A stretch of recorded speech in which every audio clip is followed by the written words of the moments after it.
文旅出事了，出事了！游客出片了，出片了！江西文旅宣传的是山水静好，而游客想看的。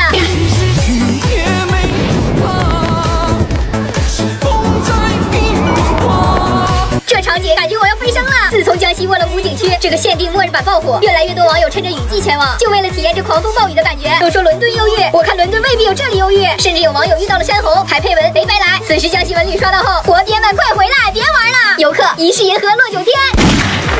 还好景区在第一时间疏散了游客，但大家为了出片也是拼了。山下民宿老板说：“我们要是再不回来，他就要叫救援了。”网友，这个景区包火吗？哪天下大雨我也去体验一下。官方立马回复：“求你了！”